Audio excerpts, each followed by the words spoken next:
Hallo und herzlich willkommen auf Epic. Heute haben wir für euch die X-Shear Rettungsschere.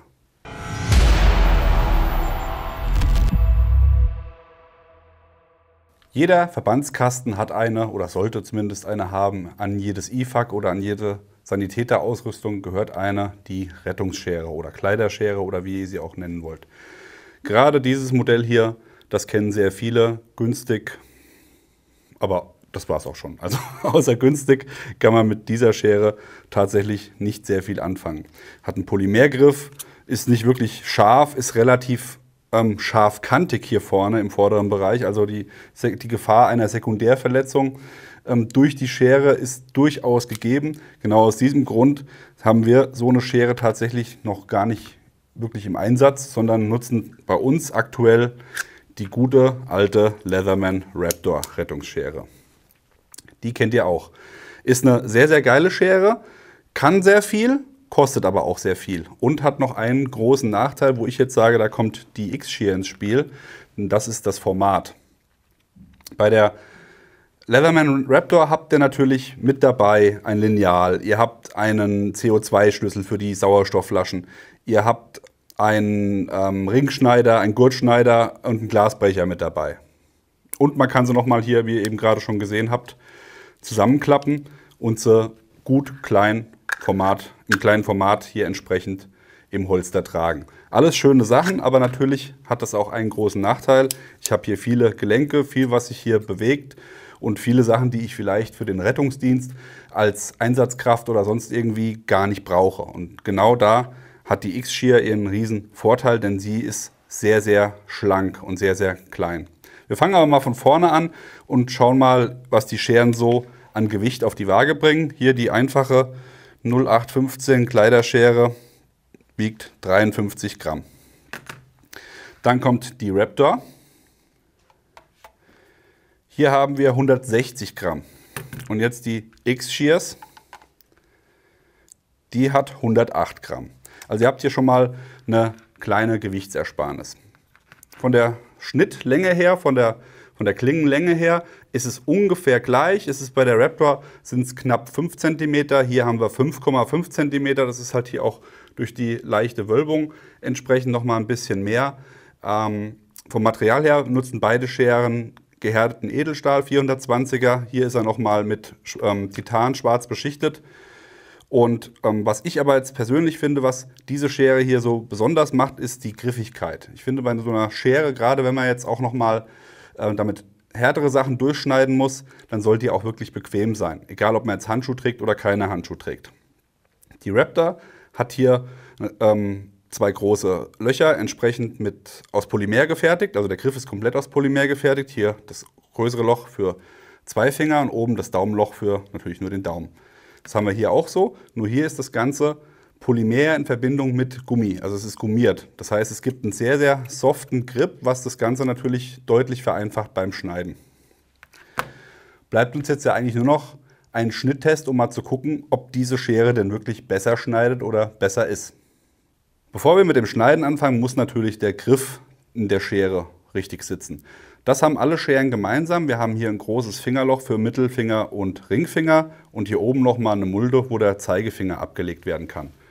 Das gibt dann nämlich eine sehr schöne Griffigkeit, wo ich entsprechend Druck mit aufbauen kann. Das kann ich dann entweder, wenn ich die Finger komplett durchstecke oder wenn ich sie nur teilweise durchstecke, kann ich hier entsprechend arbeiten. Bei der Raptor habe ich hier hinten sogar noch eine kleine Ecke, wo man hier entsprechend den kleinen Finger nochmal platzieren könnte, wenn man das denn wollte.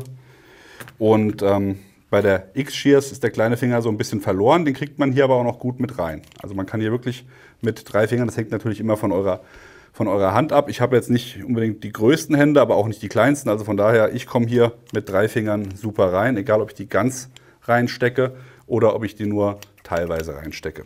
So, jetzt gucken wir aber mal, was die Scheren so leisten können. Hier haben wir so ein Stück von unserer Studio-Unterlage. Das ist vielleicht 3 mm dick, PVC, unten mit einem weichen Stoff. Da hat der Stefan eben beim Zuschneiden gemerkt, man kann hier einfach anfangen zu schneiden und dann einfach hergehen und die Schere so durchführen. Das seht ihr aber schon hier mit der, ruckelt so ein bisschen. Gehen wir die Raptor. Ja, die Raptor tut sich auch ein klein bisschen schwerer. Die andere Seite ist übrigens gleich dick, nicht so wie bei den Magiern, ne, die dann hier auf der Seite dann alles furchtbar dick haben und auf der anderen Seite dann furchtbar dünn. Das ist tatsächlich ein dasselbe Stoff. Ich bräuchte jetzt hier ein Kamerakind, das es mal testet. Und die schneidet hier wirklich wie Butter durch. Also das ist von der Schneidkraft her, würde ich sagen, eindeutig besser. Jetzt ist es zu dünn zum Schneiden. Mal hier.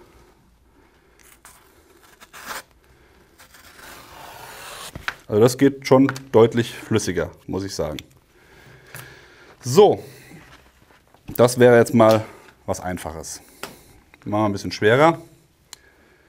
Das ist Lochdraht, also Drahtversteifung mit Plastik oben drüber. Das wäre was, wo ich normalerweise sagen würde, auf gar keinen Fall mit der Schere rangehen. Da ziehe ich vielleicht auch mal einen Handschuh an, besser. Also schafft sie. Man muss natürlich 2-3 Mal ansetzen. Die Raptor. Genau das gleiche. Bisschen kräftiger im Schnitt. Jetzt die X-Shears. Auch genau gleich. Also hier würde ich sagen, sind die Scheren von der Schnittleistung her gleich. Wobei Draht ist natürlich eher was sehr unwahrscheinlich, genauso wie dieses Stromkabel hier. So, da muss man mit der normalen Schere sich schon ganz schön anstrengen hier. Die Raptor, ja, genauso. Und auch die X-Shears geht auch. Also das ist auch durchaus machbar. Jetzt wollen wir aber doch mal was schneiden, was tatsächlich für so eine Rettungsschere wahrscheinlicher ist als solches Material. Nämlich Hosenbein und Schuhe. So, wir fangen mal da an. Ich glaube, ich drehe die Puppe einmal um, weil ich ja Rechtshänder bin. Dann ist das vielleicht für mich ein bisschen einfacher mit dem Schneiden. Von der Seite aus. So.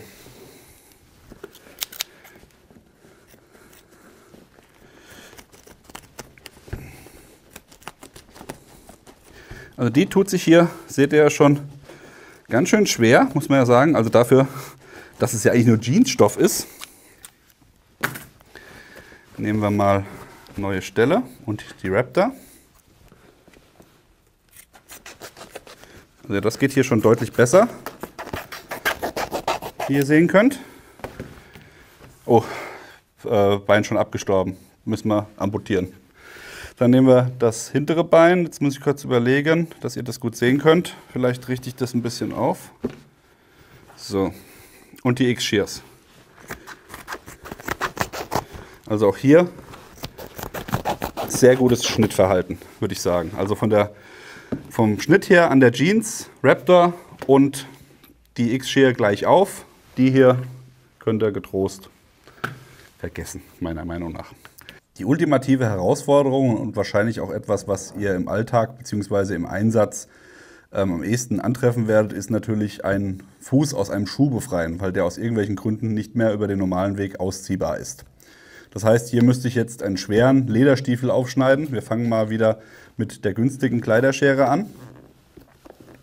Also das wird hier oben schon direkt sehr schwierig beim Ansatz.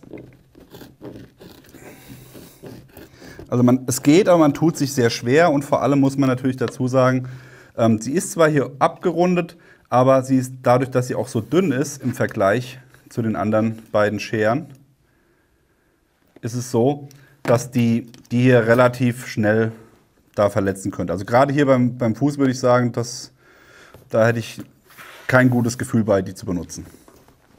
So, schauen wir mal, was die Raptor macht. Ich muss dazu sagen, ich schneide jetzt hier komplett über Kopf. So. Also bei der Raptor komme ich auch gut durch, ein bisschen besser meiner Meinung nach. Ist natürlich jetzt auch objektiv subjektiv. Und jetzt geben wir euch zum Schluss nochmal die X-Shears.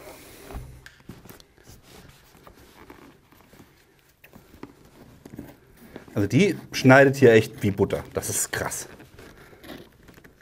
So, hier kommt die Naht nochmal. So, da muss ich jetzt, ihr seht es ja hier vielleicht vom Winkel von meiner Hand, Das ist jetzt natürlich suboptimal, so würde ja kein Mensch schneiden. Aber von der Schneidkraft her, hier finde ich persönlich deutlich besser. Gerade auch hier, wenn es eng wird, noch mit der zweiten Hand nachgreifen. Sehr geil. Somit ist der Schuh komplett auf und lässt sich hier, ohne dass man den Patienten weiter verletzt, der Schuh vom Fuß entfernen. So, nach dem Schnitttest sind wir uns schon mal einig. Die reguläre Kleiderschere ist nur bedingt zu gebrauchen und wenn sie zu gebrauchen ist, äußerst unangenehm. Natürlich darf man hier nicht vergessen, das ist ein Produkt, was zwischen 5 und 10 Euro kostet, vielleicht sogar stellenweise nur 2,50 Euro. Da haben wir hier bei der Raptor schon ungefähr das 9-fache am Preis, ja, muss man natürlich auch immer fairerweise dazu sagen. Aber nichtsdestotrotz, besser schneiden, schneller schneiden geht definitiv mit der X-Shear oder mit der Raptor besser. Ein Thema haben wir noch offen und zwar den Transport oder die Unterbringung am oder im Rucksack. Wenn ich jetzt hier so einen Rucksack habe wie diesen hier, TT Medic Rucksack Assault Pack, der hat hier eine aufgesetzte Scherentasche. Da kriege ich jetzt zum Beispiel die reguläre Kleiderschere problemlos hinein. Kann ich hier einfach reinstecken, kann ich den Fastex-Verschluss durch den Fingerring führen und dann entsprechend hier vorne einstecken, Schere gesichert. Und habe sie trotzdem, wenn ich sie brauche, schnell im Zugriff. Das ist zum Beispiel das Problem mit der Raptor. Liegt jetzt nicht an TT, das ist bei allen Taschen so, die ich kenne. Also ich habe noch keine Scherentasche gesehen, wo die Raptor irgendwo gut reinpasst, außer halt in ihr dafür vorgesehenes Holster. Passt hier nicht rein, die ist hier einfach in der Mitte zu dick aufgrund der Gelenke und der vielen Features, die sie noch hat. Da wiederum hat jetzt die X-Shear den Riesenvorteil. Sie ist schön schlank und flach und passt hier auch problemlos rein und kann ich dann hier entsprechend mit dem Fastex-Verschluss unterbringen. Ja, da muss ich ein bisschen länger machen, ein kleines bisschen. So. Und dann habe ich hier auch so eine Schere wunderbar verbaut. Das gleiche Thema habe ich natürlich auch, wenn ich jetzt nicht unbedingt einen Medic-Rucksack habe, sondern einfach an meinem Plattenträger, an meiner Ausrüstung, am Gürtel eine Rettungsschere unterbringen will. Hier, typischer Plattenträger, wäre jetzt die bevorzugte Position irgendwo hier hinter den Magazinen. Könnte ich irgendwie hier die Raptor unterbringen, aber auch genau hier wieder dasselbe Problem. Genau da, wo die dicke Stelle kommt, wird es schwierig. Und die dann schnell im Einsatz rauszubekommen oder beziehungsweise sie so reinzubekommen, dass sie sicher sitzt und nicht einfach wieder sich irgendwo verhakt oder rausfällt, ist mit der Raptor sehr, sehr schwer. Das geht mit der regulären Kleiderschere sehr, sehr gut. Und auch mit der X-Shear habe ich hier nicht das Problem, dass ich da irgendwo im Weg bin. Ich nehme sie mal so rum rein, dann kann ich sie nämlich hier genau unter dem Case hier verbauen und dann mein Magazin wieder davor stecken. Und dann ist es hier sauber verbaut und im Zweifelsfall habe ich die Schere schnell zur Hand. Wenn ich jetzt aber im notfallmedizinischen Bereich arbeite und sage, okay, ich bin jetzt nicht im Militär, ich bin Rettungswagenfahrer, brauche meine Schere trotzdem irgendwo immer zur Hand am Gürtel, bietet euch X-Shears hier so ein Neoprenholster. Das ist ziemlich cool, das kommt nämlich mit so einem typischen Clip hier, so einem Metallclip, der sehr, sehr fest ist und das Neoprenholster gibt euch entsprechend genügend Halt, um die Schere aufzunehmen, dass es flach anliegt und ihr trotzdem schnell zugreifen könnt, auch wenn das unter Kleidung verdeckt ist. Wenn es dann doch ein bisschen aufwendiger sein soll oder vielleicht auch für den militärischen Einsatz am Gürtel, gibt es hier ein Polymerholster. Das kommt mit einem Gürtelclip, der entsprechend auch für Molle funktioniert. Habt ihr hier zwei große Bügel, die auch getrennt sind, um da entsprechend mit Molle arbeiten zu können, aber eben auch halt einfach mit einem regulären Gürtel von der Breite. Und hier habt ihr auch die Möglichkeit, mit einer Kreuzschraube das Ganze einmal zu lösen und dann damit den Tragewinkel individuell, wie ihr das braucht, einstellen zu können. Dieses Holster hat auch nochmal eine spezielle Arretierung, da kriegt ihr die Schere nämlich so überhaupt nicht raus. Die ist wirklich, nee, geht nicht, keine Chance. Denn seht ihr schon, eine Druckplatte für einen Zeigefinger oder welchen Finger auch immer. Auf der Rückseite genauso. Das ist so gedacht, dass ihr beidseitig drückt und dann da zieht. Ja, das sieht jetzt hier im Freien ein bisschen merkwürdig aus, aber wenn ihr das am Gürtel habt, ist es eine ganz intuitive Bewegung. Ihr greift mit zwei Fingern drüber, mit einem zieht das raus. Also ähnlich wie bei einem Serpa-Holster zum Beispiel von Blackhawk. Geht man drauf auf den Knopf und zieht damit entsprechend direkt dann das Werkzeug raus. Und genauso auch beim Reinsetzen habe ich hier einen Widerstand, der die Schere dann fest arretiert. Die Leatherman Raptor gab es lange Zeit nur in schwarz mit metallfarbenen Blättern. Jetzt gibt es sie inzwischen auch in anderen verschiedenen Farben. Die X-Shear kommt direkt, so wie ihr es hier sehen könnt, in verschiedenen Farben. Ihr habt auch Coyote noch dabei oder hier auch Pink, wenn die Ladies sagen, ich hätte gerne pinke Schere.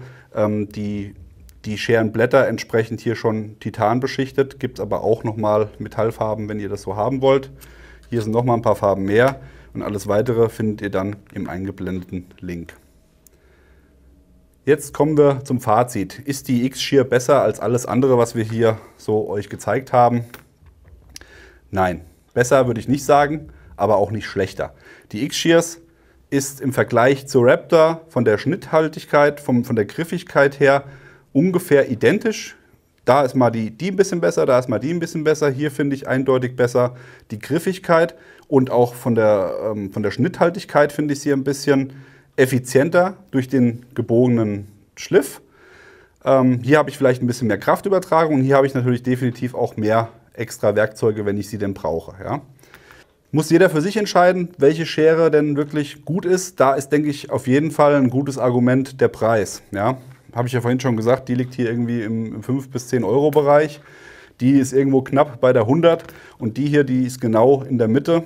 Das heißt, mit der Schere habt ihr ein sehr, sehr gutes Preis-Leistungs-Verhältnis, also eigentlich eine Raptor ohne Zubehörteile, dafür aber mit extrem guten Schnitt und Griff. Die X-Shears und auch die Leatherman Raptor bekommt ihr bei Vero, der Link ist unten eingeblendet. Nutzt ihr Rettungsscheren? Wenn ja, welche? Schreibt es uns in die Kommentare. Wenn euch das Video gefallen hat, wie immer, Lack und dann sehen wir uns beim nächsten Mal. Bis dann, macht's gut, bye bye.